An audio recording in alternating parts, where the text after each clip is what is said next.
Improving your chess tactics is one of the fastest ways to improve as an early beginner to intermediate player. Even advanced players make big strides in their game after working on improving their tactical vision. However, in my opinion, the traditional methods and techniques offered by the wider chess community for improving one's tactical ability are inefficient and unsystematic. In this video, I'll explain why I believe this, and then offer up a more optimized method for improving your chess tactics. This video will have three main parts.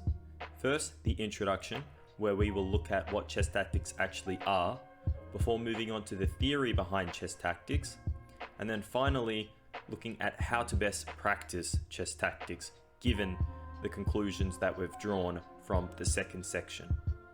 Most people watching this video probably are already familiar with chess tactics and what they are. But if I had to give a rough definition for those that are unfamiliar, I would say that chess tactics are sequences of moves, typically short and forcing, that lead to a large gain in material or result in checkmate. I'll now show some examples to illustrate this. So in this position, it's Black's turn to move, and Black can win a bishop through this short tactical sequence. Sequence starts off with Queen takes c4, seemingly sacrificing your queen for a bishop. However, when White takes your queen, you now play knight e3 check, forking the king and the queen, and say the king moves up to f2, you take the queen, and in this process, Black has won a bishop. Here's another example of a tactic. However, in this position, Black is actually going to checkmate White instead of just winning more material. Black starts off the tactical sequence with Rook sacrificing on h2, and when White captures back, they can't move to the side because of the bishop. When White takes back, Black plays Rook h8, which is checkmate, since the king has no squares it can go to. Moreover, since similar tactical ideas pop up in different positions, we can conceive of a new concept called a tactical motif, which refers to a general tactical pattern that can be observed across several different positions. This can be much more easily understood using some examples. Take this position for example. In this position, it's White's turn to move, and White can force checkmate, starting with knight f7 check. This forces Black to play king g8. White can then play knight h6 double check, checking with both the queen and the knight, which means Black has to move their king. If they play king f8, then queen f7 is checkmate.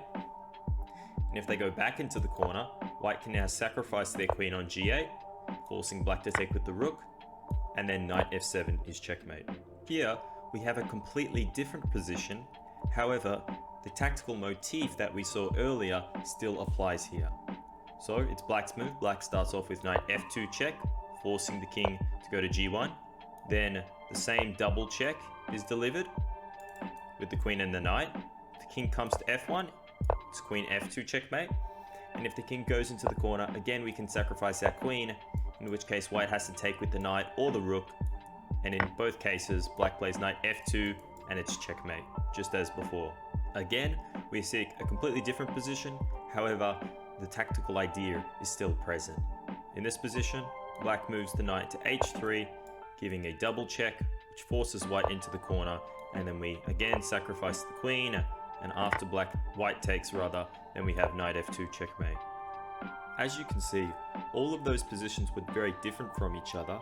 However, the same tactical idea or tactical motif was present in all of them. And so, now that we know what tactics are, as well as what tactical motifs are, we can move on to the next section.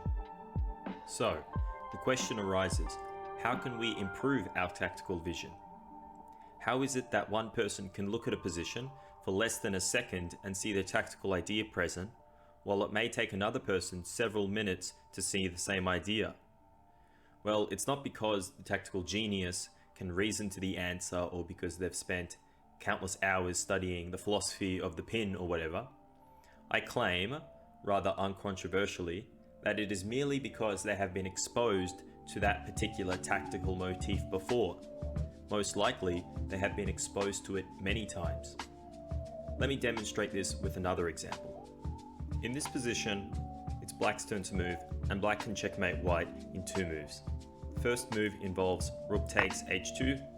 After King takes h2, Black swings the other rook to the h file, and White is in checkmate because they can't escape to g1 because of the knight covering that square. In this position, black can also checkmate white in 2 moves. The first move is sacrificing your queen on h2 with check, and after king takes h2, you play rook h6, and this is checkmate, because the white king cannot escape via g3 or g1, because the black knight on e2 covers both of these squares. In this position, white also has a tactical possibility available to them, and instead of showing it to you, I'm gonna set it as a bit of a quiz. So do you see what the answer is? Well, if you've been paying attention to the last 2 puzzles that I've shown, then you should already be familiar with this particular pattern. The first move involves sacrificing your queen on a7, and after king takes a7, you play rook a4, and this is checkmate, because again, the knight is covering the escape squares. The idea here is that once you become familiar with the fundamental tactical pattern, you'll be able to see that same pattern in a variety of positions. And eventually, after being exposed to the pattern over and over again, the tactic will just jump out at you without you even having to try when you glance at a position in which the tactic is possible. So we arrive at this conclusion. If you have seen a certain tactical idea, or at least a closely related one, many times before, you will likely be able to find the same tactical idea in another position, even if you have never seen that exact position before. The more familiar you are with that particular tactical motif, the faster you will see the tactic. To become more familiar with a tactical motif to the level of ingraining it into your chess intuition, you need to be exposed to it several times. For example, when I gave that test just before, I'm sure that if I gave more than 2 quote-unquote primer puzzles before presenting the test, many of you would get the puzzle correct faster. Moreover, if I only showed 1 primer puzzle before presenting the test, it would take many of you much more time to get the test puzzle correct. Given this knowledge, traditional tactical training seems very odd. So let me explain what I mean by traditional tactical training. So typically, to improve your tactics, people go onto tactics trainer websites and jump from one puzzle to the next, solving whatever tactic is presented to them. I'm not exactly sure what the reasoning behind this method is, but I sense it is something along the lines of throwing a bunch of puzzles at you and hoping that the patterns stick. This, to me, seems very inefficient. I will liken the learning of chess tactics to the learning of new words in a foreign language to help explain why I believe this. Imagine that to expand your vocabulary in a language you would like to learn, every day you open the dictionary to a random page, pick a random word, read its definition, and try and memorize it. The next day you do the same thing, not repeating any of the previously learned words and just jumping around randomly. This does not seem like a very efficient way of expanding your vocabulary. Of course, in your daily reading, you would come across the most frequent words, and slowly but surely your vocabulary would naturally expand, given that you put enough time in, but this approach is yet still very inefficient. A much better approach would be to select a set list of words, revise the same words every day, or whenever necessary to retain them in your memory, and then add more words over time to expand your vocabulary. I believe the same idea applies to learning tactical motifs in chess.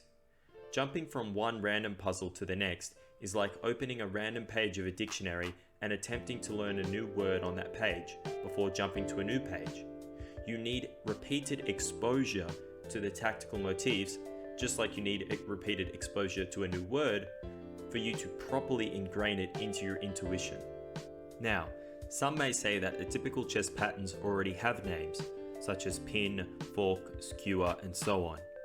And moreover, on certain tactics platforms, you can train by these patterns. So for example, you can set the puzzle mode to fork or to pin. Surely this is an effective way to train one particular pattern at a time without randomly going from one tactical pattern to the next, someone may say. However, I believe that these categories are generally still far too broad and general for any reinforcement of a particular pattern to take place. For example, 2 puzzles could both indeed involve a fork, however, the fundamental tactical motif could be completely different. So let me use another example to demonstrate this. So in this position, it's white's turn to move, and white can win material starting with f6, which forks the queen and the bishop. It's defended by the rook, and if black takes this pawn with the bishop, now white can play knight d5, which is another fork on the queen and the bishop. And so when the queen moves somewhere, say they move here, we take the bishop on f6, and the rook is defending the knight, and hence we have won a piece in this process. In this position, it's white to move, and white can again win material using a fork. So the puzzle starts off with white taking on h7 check, defended by the bishop. The king only has one square to move to, and now white can use their queen to fork the king and the knight. And so when the king moves, white will now take the queen, and so white has won a knight in the process.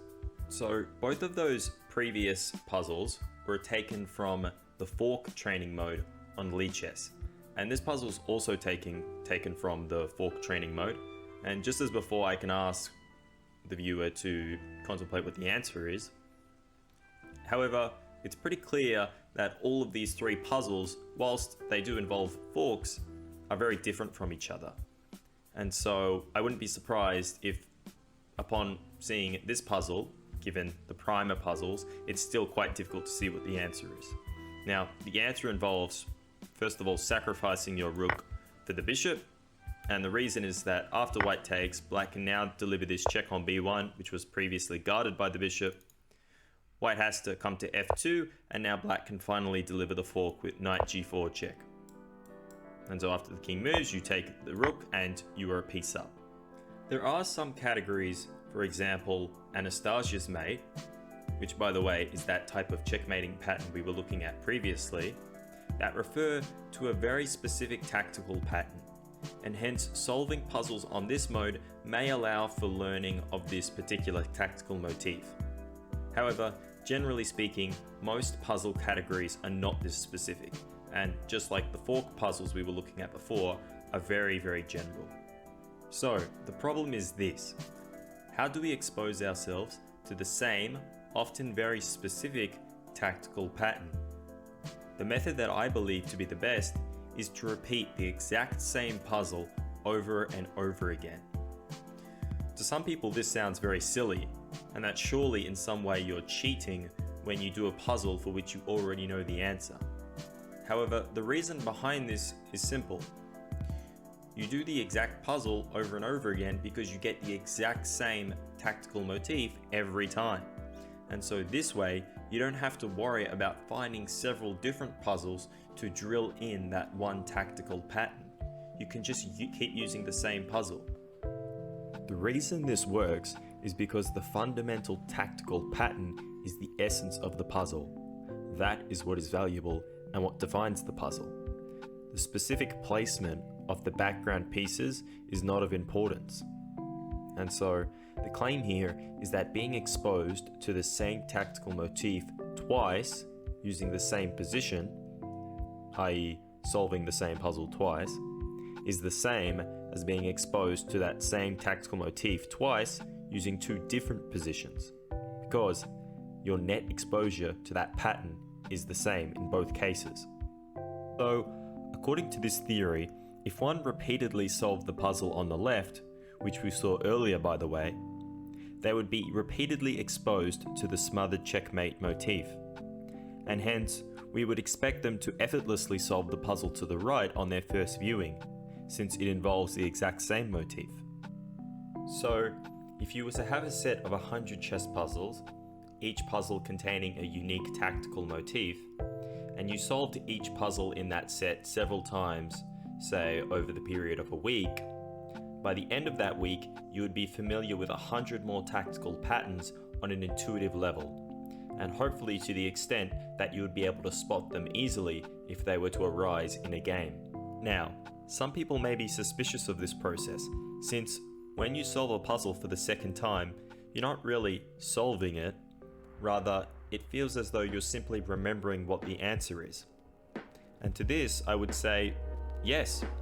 When acquiring tactical motifs, I believe it is merely the raw exposure to the pattern that is important, and not the strain you put yourself through when trying to find the answer.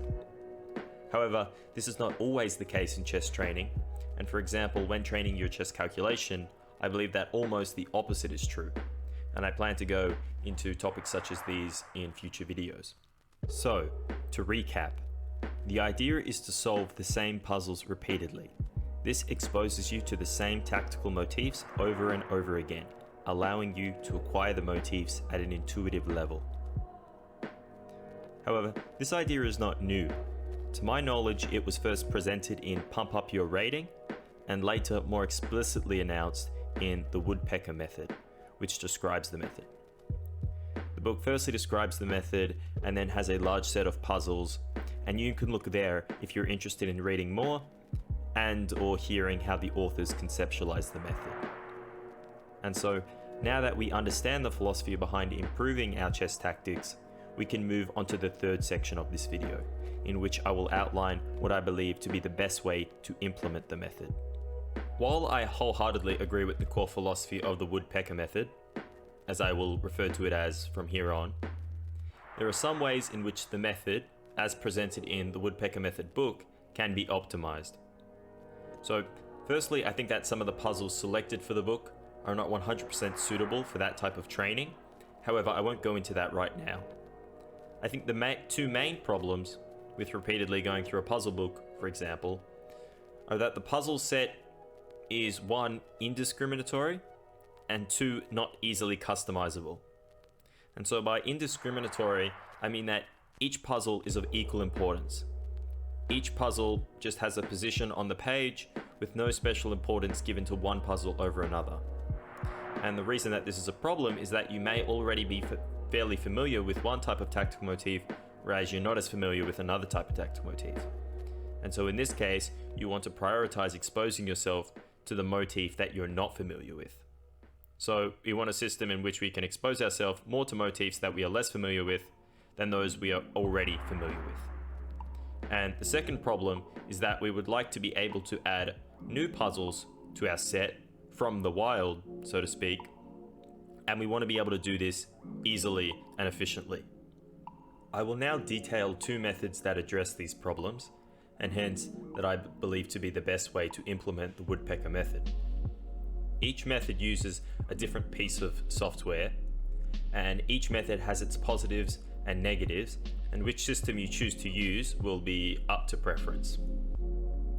So, to address the problem of puzzle discrimination, we should use a spaced repetition system, also known as an SRS, which is a system that presents new and difficult puzzles more frequently than old and easy puzzles that one has already learned. There are certain websites that have this feature built in, however, they tend to be clunky, preventing quick movement through the puzzles. They are also typically uncustomizable and often cost money. And so I will now present the 2 superior free options, Anki and Lucas Chess. Anki is a free flashcard program that uses an SRS and is used to learn all different types of things, from students preparing for their exams to people learning a new language. How the program works, roughly speaking, is that you make a deck containing electronic flashcards. On one side of the card is the prompt or the question, and in our case it will show a chess puzzle, and on the other side it will show the answer. And in our case the answer will be the answer to the chess puzzle. And keeping this in mind, I'll now go and give a quick tutorial on how Anki works. So here I have Anki open, and after you download Anki you'll get something that looks like this. However, you won't have any of the decks imported. So you're going to have a deck imported, and here I have one deck imported. You can see it's called Woodpecker, and you can also see it's got due and new. Now, if you import a deck, you're not going to have done any of the cards, so you're not going to have any cards due. You'll only have a certain number of cards new, and in this case I have 20. And so when I click on the deck, it'll tell me that I've got 200 to review, and I'm learning 4 and I've got new. But your first time it will have 0, 0, and whatever number you choose here. The default is 20. And so you click study now, and this is the type of flashcard that we're going to be using. So this is the front of the flashcard. It will show you a chess position, and you can't move anything here. It's just a picture, and you can think what the best answer is. And okay, it looks like it's bishop takes c4, knight takes c4, queen d3. So you click show answer, and it'll show you the answer down here. Bishop takes, knight takes, queen d3. And okay, if you got it right, in this case I did get it right, you would click good. Okay, I recommend only using the again and the good buttons, and you'll see it says 1D, which means 1 day. So if you click good here, it will show you this puzzle again in 1 day. Whereas if I got it wrong, I would click this one again and it would show me in less than 1 minute. So let's just do that. I'll click again.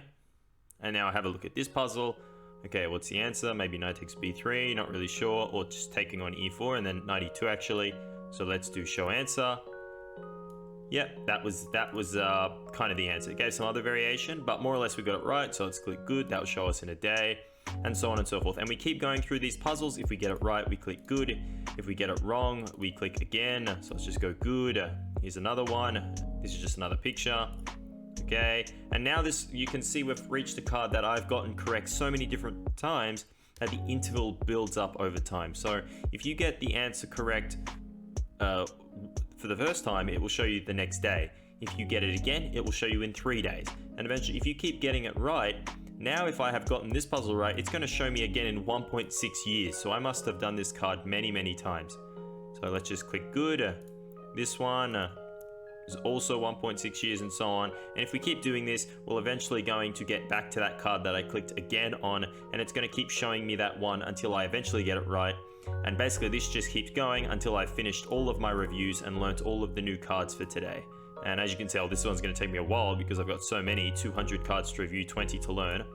But for people just starting out, it's definitely not going to be that many cards. So that was just a very rough overview of how Anki works in the context of using it for the woodpecker method. And if you have any questions, well, you can leave them on this video, but I'm sure there are also many tutorials out there on how to use Anki. And generally speaking, it's a very user-friendly software, so it should be pretty easy to navigate. However, I'm also going to be making a video in the future giving more details on how you should exactly use Anki for chess. But generally speaking, it's quite easy to use. Now I'm going to show how Anki solves the customizable aspect that I was talking about before. So now I'll quickly show how we can customize our Anki decks. That meaning how we can add, or delete if you want, new positions to our deck. So new flashcards that we can train. So you can see I've got my woodpecker deck here, and let's suppose I didn't have any new cards that I had to learn. And so there was no new puzzles for me to do, and I wanted to add some new puzzles. So it's very easy to do. You just click add here, and this opens up this screen where you can choose to add flashcards into your deck. Now, in this profile on Anki, I only have a single deck, woodpecker, and you can select the deck up here. Since I have a single deck, it won't be a problem. And you have the front and the back of the flashcard. The front is where the question, or in this case, the position is going to go, and on the back goes the answer. And so you can just find a position and paste it here, a puzzle, and put the answer on the back. And the way that I recommend doing this is using Chess Tempo. So let's go over to Chess Tempo. And the reason I like Chess Tempo is that it's completely free. You also don't even need to make an account to do its tactics training. And there's another reason, I'll get to that later. Okay, so if we've got a puzzle presented to us. I don't really know what the answer is. Maybe it's this move. Yeah, that turned out to be right. Okay, so we got that one fairly quickly. That one's probably not, worthy of going in the puzzle set. Let's go to the next one. Okay, do we have some sort of checkmating ID here? What's going on? I don't really see it. Let's say it's this check. It is that check. Okay, now we give this check and we go here. Okay, so that one I got, but I didn't really see the idea straight away. Maybe that one would be a good one to add to the puzzle set. So what we do is we add up, or you can keep going until you feel like you didn't really get it right fast enough, or you got it wrong even. And then you can open up snipping tool and just take a screenshot of this puzzle. Oops, that's actually the final position. Obviously we want to have a screenshot of the starting position. So we just open this up, take a screenshot, copy that, Control C, go over to Anki, paste that on the front of the card. And the other reason I like Chess Tempo so much is that unlike other websites, you can just copy this answer here, just highlight it and copy it and paste it in. Now, depending on how fussy you are with the formatting, you could do this. But here's our answer. And so the card next time we go on Anki and we train, it's going to show us our new cards if we didn't have any in the first place, and one of them will be this card. So it will show us this on the front, and we'll see what the answer is, and then it will show us this. And so we can add new cards in just a matter of seconds using Chess Tempo, and then just using this add page on Anki. However, one of the problems with Anki is that you would typically need to spend quite a lot of time making the flashcards. However, I have already spent quite a lot of time making a deck of around 1,500 puzzles, some of which you may recognize. And I'm going to be uploading this deck onto Anki Web, and I'm going to give the link to this deck in the description. So if you go there, you can go to Anki Web and download the deck, and then you can go to Anki and import the deck, and that will give you quite a lot of puzzles that you can use in your woodpecker training. Of course, if you have a look at those puzzles and they're too hard or you don't like them or whatever, just feel free to do what I was saying before. Go around these tactics servers and look for puzzles that you like and you think that will help you and so on. And you can just start from the ground up making your own Anki deck and just keep adding puzzles over time and doing your daily reps to review the puzzles and so on and so forth. And you can just basically go as much as you want, adding as many puzzles as you want, and just building it up over time. So now that we've covered Anki, I'm going to move on to the second option, which is Lucas Chess. So Lucas Chess is a free chess training software that you can download by looking at the link in the description or just Googling Lucas Chess. And we can use this software to train our tactics woodpecker style. And this program, unlike Anki, comes with built-in puzzle databases. And instead of explaining how the program works, it'll just be easier to show you. So once you've downloaded Lucas Chess and you open it up, it will look something like this. And there are actually many different training modes and training possibilities on this software, but I haven't actually explored many of them. The one that I'm going to be recommending you find in Train, and you go down to this one, Learning Tactics by Repetition, and here it has several tactics databases. And it's quite easy to use. You just click on one of these tactics databases. I don't know about all of these ones, I haven't really explored them. But say we click on this one, now you can sort them by categories or themes or difficulties. Not all of them will have this, but this particular database does. And we can go to difficulty, difficulty 1, and then this thing will pop up, which will basically manage your sessions, so to speak. Now I've done this database, tactics database many times before, so I have 4 sessions here, but for people that are just downloading it, it will have nothing here. And so you just go click new, and I always do just default settings, and then you just wait a second and bang, we're away. So now it just presents you with a puzzle and you have to solve it. You just move the piece on the screen, it replies and you reply, and then it just moves on to the next one. Now for you it might not move on to the next one, but to change that, all you have to do is go to config and then just click down here what to do after solving, and it will probably say something like go to the next puzzle. You just click that, and now you just you can just solve the puzzles. And also this Lucas Chess has a spaced repetition system built into it, and so if you get a puzzle wrong, it will show it to you in the near future. So if I get this puzzle wrong, see, this is the puzzle we had before. As you can see, the scheduling is a little bit different from Anki. It's going to show you a bit more regularly than Anki, which isn't really a problem. But if we make the wrong move, it's going to say, okay, move this piece. So let's move it. Okay, that was the wrong square. You have to move to C3. And so now once we get it right, it will say that its training has stopped. And since we got it wrong, we got it wrong originally, now we're going to have to, it's going to stop and we're going to have to click next. Okay, the same puzzle as before. Let's do this one. And now look, it shows it to us immediately after because we got it wrong. If you get it right, it probably won't show us this puzzle again. And you just keep going. When you're bored of your solving for today, you go over to close, you click close, and our session has been saved. We've made 2 errors. We've been working on it for 1 minute so far, and we're 4 puzzles in out of 2,184 puzzles. By the way, it doesn't have 2,184 puzzles. This is counting the repetitions. So it has closer to around 300 puzzles, and it shows each puzzle roughly 10 times. And that's basically how it works. You want to go to a different training database, you go, say, Tactics by UNED Chess School. Here it has the different themes. I always click just all tactics. Again, I've done this many times, but This top one, I can continue training here. I just go train and we jump straight back in to the training. I just play the solution and it jumps over to the next one. Okay, so this is how Lucas Chess works. As I said, a lot of the other training modes and so on are a bit complex, but all we need to know is learn tactics by repetition. And the good thing about Lucas Chess is that it's already got these tactics databases built into it. Now, I didn't show it in that short tutorial just then, but Lucas Chess also allows you to import your own puzzles into the system and then to solve those according to the same scheduling and so forth that the other tactics databases use. However, I'm probably just going to make a separate video in the future because this video is already going super long. If you've made it this far, well done. And also it's a little bit more complicated than just adding puzzles to Anki. Besides, there's already hundreds of puzzles or thousands of puzzles in Lucas Chess. When you install it, that should be enough to get you going.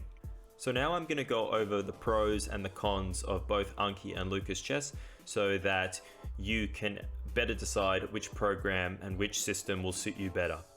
So the pros of Anki, well, one of the pros is that you don't need to work with PGN files, which are a type of files that store games and positions. And those are the type of files you're going to have to be working with if you're trying to work with Lucas Chess and import your own puzzles into Lucas Chess. With Anki, as I showed before, you just need to take a screenshot of the puzzle and you've got it in your deck. You just put the screenshot there and you type the solution and you can add it. Moving on to the second pro, you can quickly and easily add single puzzles. As you saw before, you just do what I did. You just take a screenshot, write the solution in and add it. Whereas Lucas Chess, it's quite annoying to add one puzzle at a time. Usually you have to mass import a bunch of puzzles all at once. A pro of Anki is that you can't move pieces on the board because you're just looking at a position. And the reason I say this is a pro is because it helps you with your visualization skills in chess. On Lucas Chess, you're always moving the pieces. You're not really focusing on looking at the position in your head several moves ahead. And so you're not really training this when you're using Lucas Chess. It's also user friendly. Now, I've also said that this is a disadvantage of Anki, that you can't move the pieces on the board. And the reason I say this is because it's less engaging. It's much more engaging to move the pieces, with your mouse physically than just staring at a picture and pressing the spacebar and so on. However, if this doesn't bother you and you find it engaging nonetheless, then I would say this is actually an advantage because, as I mentioned before, you can help improve your visualization skills. Another con is that you can't import mass puzzles all at once, with the exception, as I said before, of my deck that I've uploaded to AnkiWeb, which you can find in the description. I don't think there's really any other decks out there because I don't think really anyone has been using Anki for chess up until now. So with the exception of my deck, you can't really mass import chess puzzles like you can with Lucas Chess. You have to add them one at a time. And the intervals also get large very quickly. And what I mean by the intervals is the gap between when the puzzle is shown to you and when it's shown to you the next time. So after you get the puzzle right many times over, say, the span of like a couple weeks or a couple months in Anki, eventually the intervals get very large. And as you saw before, one of the puzzles, it was actually going to show me, if I clicked good during my Anki tutorial, it was going to show me like 1.6 years later. And of course, that's a bit too large for our liking. However, this can be solved quite easily. You can reset the interval of all your flashcards in Anki, and it's quite easy to do that as well. So this isn't such a con. So now I'm going to go over some of the pros and cons of Lucas Chess. I may have mentioned some already when looking at Anki, but I'm just going to go over them again quickly. So one of the pros of Lucas Chess is, as I was saying before, that you can move the pieces on the board. This makes it much more engaging and is much more conducive to actually getting tactics practice done.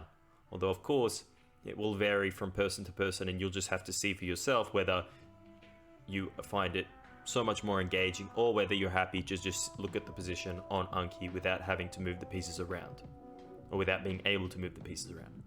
The second pro is that you can import mass puzzles all at once using a PGN file. However, this is also a disadvantage because you'll have to work with PGN files. If you've never done that before, then I guess there may be some place online where you're able to do that. I just use ChessBase, but of course that requires having ChessBase. Second disadvantage is that adding puzzles is a lot more tedious than Anki, and also there are some occasional glitches, both when solving puzzles and also when importing puzzles. Maybe I'm doing something wrong, but nonetheless it is sometimes difficult to work with. In any case, regardless of which method you end up using, the process is more or less the same. Start with an initial set of puzzles, for example a portion of the tactics puzzles from the Anki deck I've shared, or using one of the tactics databases built into Lucas Chess, and start solving the puzzles. As explained earlier, the programs are built to repeatedly expose you to the same puzzles. Hence, over time you'll become acquainted with those tactical motifs and your tactical vision will rapidly improve over time. I even recall a time when a tactical idea in a random game I was spectating jumped out at me, and then I remembered from which exact puzzle in my set that tactical motif came from. With respect to scheduling, I don't believe any strict and exact schedule is 100% necessary to see great improvement. You can simply jump on Anki or Lucas Chess when you feel like doing some tactics training, and I think that will lead to very quick progress as well. Of course, you could set yourself to do, say, 30 minutes of tactics each day, and that would work too, probably even better, but I'm just saying I don't believe it to be necessary. To conclude, I hope anyone watching this video gives this method a go, as it only should take around 5 minutes to download everything needed and get straight into it. If you have any questions, which would be completely normal, since there are many things I haven't had time to go into in this video for the sake of brevity, then you can join my Discord server. I'll put a link in the description and message me there. Alternatively, I stream on Twitch over at Daily Insanity or Daily_Insanity. I'll also put a link in the description, and if you drop into my stream and ask me a question there, I'll be sure to answer it. You can also just drop a comment on this YouTube video and I'll try and respond to it there. So if you found this video useful, please chuck a like and subscribe, as I have many other ideas relating to chess training and chess improvement that I'm going to post videos about in the future. So until then, see y'all next time, and cheers.